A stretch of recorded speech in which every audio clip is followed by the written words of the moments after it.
జనవరి 27, 2024 బంధు society 13వ వారోత్సవాలను Hyderabad Sundarayya విజ్ఞాన కేంద్రం దొడ్డి కొమరయ్య హాల్లో ఘనంగా నిర్వహించుకున్నారు. ఈ సొసైటీ అధ్యక్షులు వీరస్వామి గారు, పోతురాజు, ముత్తయ్య, ప్రొఫెసర్ లాంటి సీనియర్స్ను మరియు కమిటీ మెంబర్స్ను, సభ్యులను సాధారణంగా ఆహ్వానించగా ఈ వారోత్సవాలకు భరత్ భూషణ్ గారు అధ్యక్షత వహించారు. ఆర్ఎస్ ప్రవీణ్ కుమార్ గారు ముఖ్య అతిథిగా హాజరై మాట్లాడుతూ, ఈ బంధు సొసైటీకి బీఎస్పీకి సంబంధం లేదు, కానీ ఈ సొసైటీ సీనియర్స్ ప్రభుత్వ సంస్థలలో వివిధ హోదాల్లో పనిచేస్తూ కార్మికుల ఆత్మగౌరవం అభివృద్ధిని కాంక్షిస్తూ పనిచేసిన పెద్దలు ఉన్నారు అన్నారు. పేదలు రాజ్యాధికారం రావాలంటే హక్కులు, అభివృద్ధి మాత్రమే కాదు, ఆలోచనలు, ముఖ్యంగా ఆలోచనలు పరులు ఈ సొసైటీలో ఉన్నారు అన్నారు. ఈ ఆలోచనలు ప్రతి గ్రామము, బస్తీ చేరితేనే రాజ్యాధికారం సాధ్యమవుతుంది, లేకుంటే ఎన్నికల ముందు 2 రోజుల్లో ఓట్లను అమ్ముకుంటున్నారు ఈ ప్రజలు, అది గమనించాలంటూ తెలిపారు. ఈ సందర్భంగా ఆర్ఎస్ ప్రవీణ్ కుమార్ గారు బంధు సొసైటీ మెంబర్స్కు, దళిత సమాజానికి కొన్ని సూచనలు ఇస్తూ దళిత నాయకత్వం చేస్తున్న పొరపాట్లను, కౌగిలింతలతోటి రాజ్యాధికారం రాదు, హక్కులు సాధించలేమని హెచ్చరించడం జరిగినది. నెత్తిన మూట నింగిని చూడని సూపులాగుంది కొందరి వాయిసు అంటూ అక్కడ ప్రజావాణి.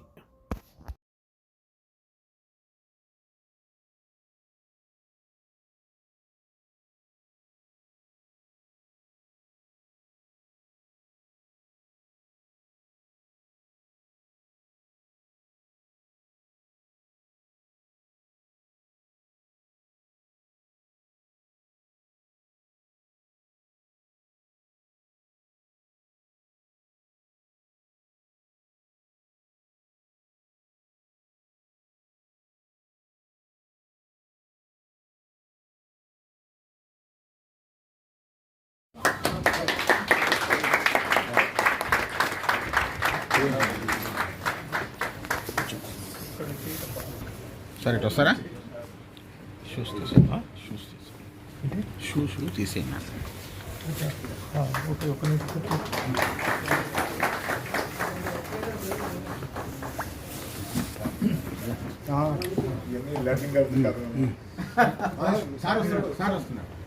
సార్ వస్తుంది కొంచెం ప్లేస్ చేయండి బాబు.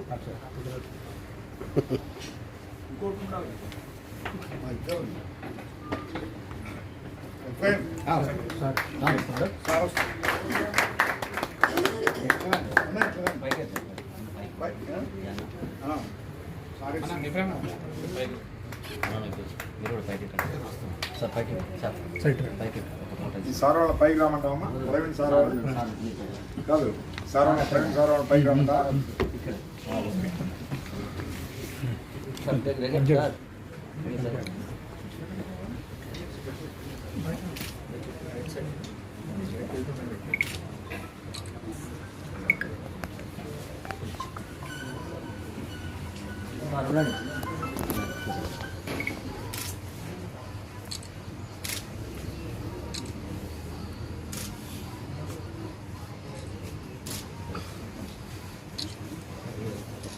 కొన్ని విషయాలు మనం పరిశీలన చేసినట్టయితే అందరూ మన వాళ్ళు మనకు రాజ్యాధికారం కావాలని చెప్పేసి అనేక వేదికల మీద ప్రతి బుడ్డ అంబేద్కర్ సంఘం కానించి మొదలుకుంటే ప్రతి కుల సంఘం కూడా ఈ మాటలు మాట్లాడుతూ ఉంటుంది. ఎన్నికలు వచ్చేవరకు వాళ్ళ యొక్క నిజ స్వరూపాలు తెలుస్తూ ఉన్నాయి. మనం ఎంతో కష్టపడి తన కుటుంబాన్ని నష్టపరుచుకొని పోరాడి ఈ రిజర్వేషన్లు తీసుకొచ్చిన బాబాసాహెబ్ అంబేద్కర్ గురించి నిరంతరం చెప్పటమే కానీ ఆచరించే వాళ్ళ సంఖ్య ఎక్కడా కనపడుతోంది. రాజ్యాధికారం అని ప్రతి వాళ్ళు రాజ్యాధికారం అని చెప్తా ఉన్నారు. ఏ రాజ్యాధికారమో, అది కాంగ్రెస్ రాజ్యాధికారమా, బీజేపీ రాజ్యాధికారమా, లేకుంటే ఏ రాజ్యాధికారమో మనకు అర్థం కాదు. కానీ అందరూ అంబేద్కర్ పేరు మీద ప్రజల్ని కన్విన్స్ చేస్తూ ఉన్నారు. మిత్రులారా, గతంలో మన మీద దాడులు జరిగినాయి, ఇప్పుడు జరుగుతున్నాయి, భవిష్యత్తులో జరుగుతాయి. మనం అందరం సంఘటితంగా లేనట్టయితే, సంఘటిత శక్తిగా ఎదిగినట్టయితే, ఒక ఫోర్స్గా నిలబడినట్టయితే రేపు రాబోయే కాలంలో బహుజనుల పరిస్థితి ఇంకా చిన్నాభిన్నంగా ఉంటుందని చెప్పేసి మనం అందరం తెలుసుకోవాలి. ఆ దిశగా మనం ముందుకు సాగాలని చెప్పేసి మిమ్మల్ని అందరినీ మనస్ఫూర్తిగా కోరుకుంటూ ఇచ్చిన అవకాశానికి మీ దగ్గర సెలవు తీసుకున్న. జై భీమ్, జై భారత్. సో రెండవది, ఇది చాలా మంచి కార్యక్రమం. ఎందుకు మంచి కార్యక్రమం కాదు, ఇది ఒక విప్లవాత్మకమైన కార్యక్రమం. ఎప్పుడో జరగాల్సిన కార్యక్రమం, ప్రతి గల్లీన ఉండాల్సిన కార్యక్రమం. బుద్ధుడు బుద్ధం శరణం గచ్చామి, ధమ్మం శరణం గచ్చామి, సంఘం శరణం గచ్చామి అని అంటారు. సో ఈ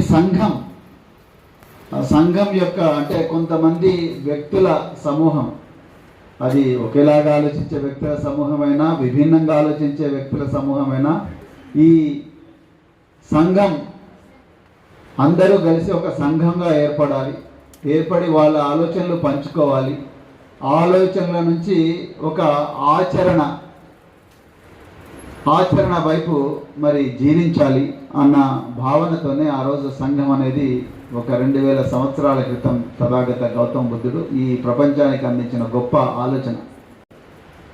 మరి ఆ సంఘాలకు ఒక లక్ష్యం ఉంటుంది, ఆ సంఘాలకు మరి ఒక విధానం ఉంటుంది, ఆ సంఘాలకు ఒక క్రమశిక్షణ ఉంటుంది. సో ఈ విధంగా మరి బంధు సొసైటీ కూడా అలాంటి ఆలోచనతోనే వచ్చిందని నేను అనుకుంటున్నా.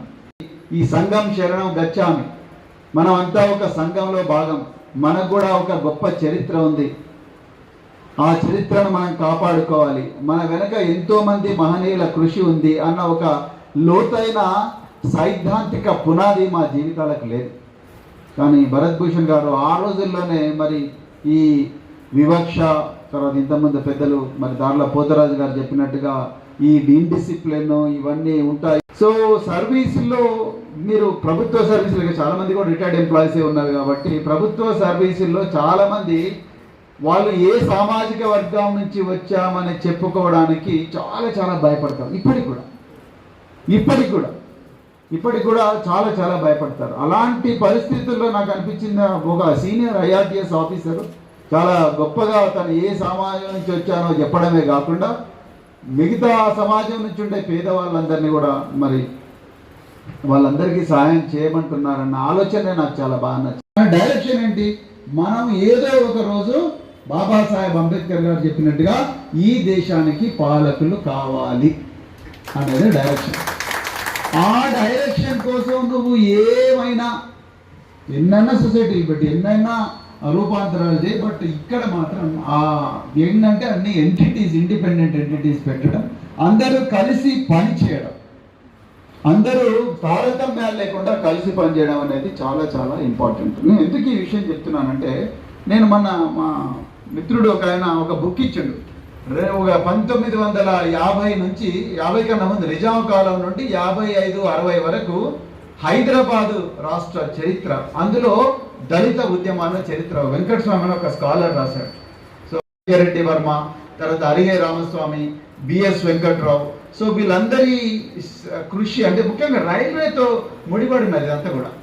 ఈ నిజాం తర్వాత, నిజాం కన్నా ముందు బ్రిటిష్ వాళ్ళ నుంచి 1956, 1960 దాకా ఈ స్వాతంత్ర ఉద్యమం ఏదైతుందో 1947, అదంతా కూడా బ్రిటిష్ వాళ్ళు రైల్వేస్తో ముడిపడినది.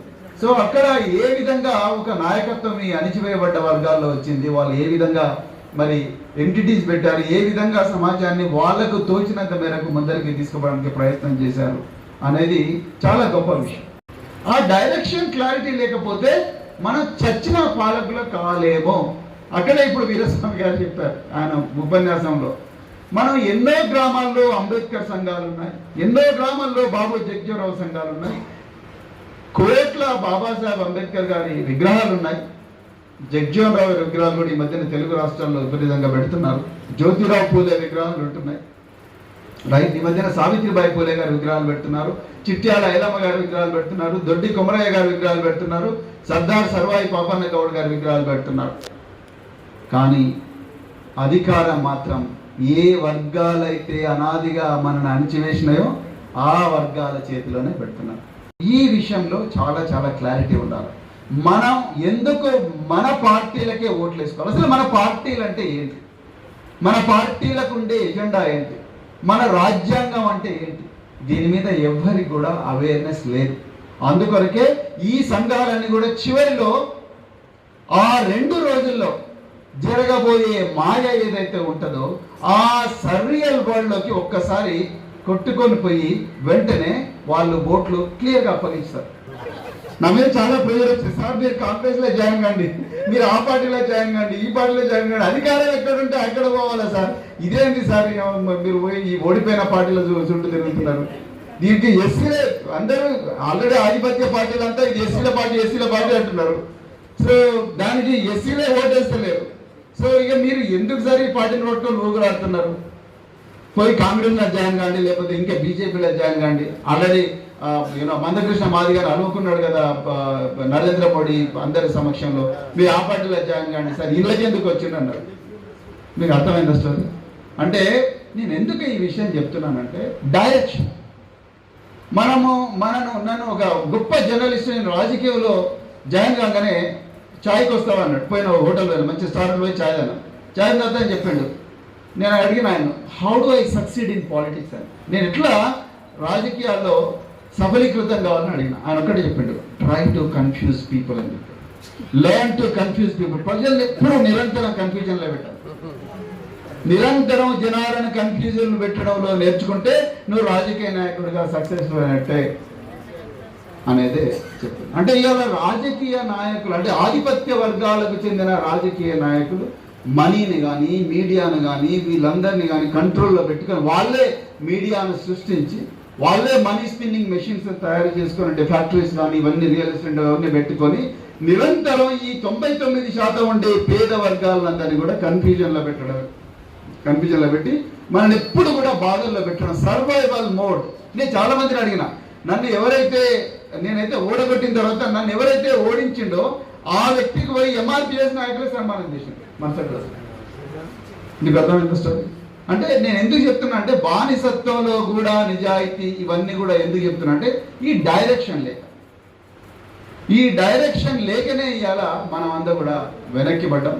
సో అందుకొరకే నాది చివరిగా ఒకటే రిక్వెస్ట్. నేను ఇక్కడ పొలిటికల్ స్పీచ్ కాదు, కానీ మనం ఎవరినో చెట్టి లాభం లేదు. మన ఇప్పుడున్న పరిస్థితి ఎవరిని తిట్టకూడదు, మనమే తిట్టుకోవాలి. It is we who are responsible for our current situation. మనమే తిట్టుకోవాలి, మనం ఎవ్వరిని తిట్టదు. మనమే అంతర్మదనం చేసుకోవాలి. మనం ఎందుకు వెనకబడుతున్నాం, మనం ఎందుకు మరి పాలితులుగానే ఉంటున్నాం, మనం ఎందుకు ఎప్పుడు పీడితులుగానే ఉంటున్నాం, ఎప్పుడు జైళ్ళల్లో ఎందుకు మనమే ఉంటున్నాం, పోలీస్ స్టేషన్ల ముందర చెట్ల కింద న్యాయం కోసం మనమే ఉంటున్నాం, ఎప్పుడు రేషన్ షాపుల దగ్గర మనమే ఎప్పుడు మరి లైన్లో నిలబడుతున్నాం, ఎప్పుడు ప్రజావాణి డిస్ట్రిక్ట్ కలెక్టర్ దగ్గర ప్రతిరోజు మండే రోజు ప్రజావాణి అని ఉంటుంది పెద్ద లైను ధర్మదర్శనం, ఎప్పుడు ఆ క్యూలో మీరు పోయి ర్యాండమ్గా లెక్క పెట్టండి, మీకు తెలుస్తుంది వాళ్ళంతా ఏ వర్గాలకు చెందిన వాళ్ళు, మీకు అర్థమైపోతుంది ఇప్పటికే. ఎప్పుడు మనమే ఈ క్యూలలో ఎందుకు నిలబడాలి అనే ఆలోచన మన వర్గాలకు తీసుకురావడమే ఇలాంటి సంఘాలు చేయాల్సిన పని. లేకపోతే మాత్రం మళ్ళీ ఇంకొకసారి పోతాం. అందుకొరకే మిత్రులందరూ ఒకటి చిన్న రిక్వెస్ట్ మీ అందరికి కూడా. So please volunteer. కాంశీరామ్ గారు చాలా మంచి మాట చెప్పారు, time, talent and pressure. I'm not asking for your money, but please give us your time. You're not retired people, most of you. So please spare your time. Go to colonies. నేను భరత్ భూషణ్ గారిని 2007లో కలిసిన తర్వాత నేను అనుకున్నా, I think what this man is doing, even if I can do 1% of what he has been doing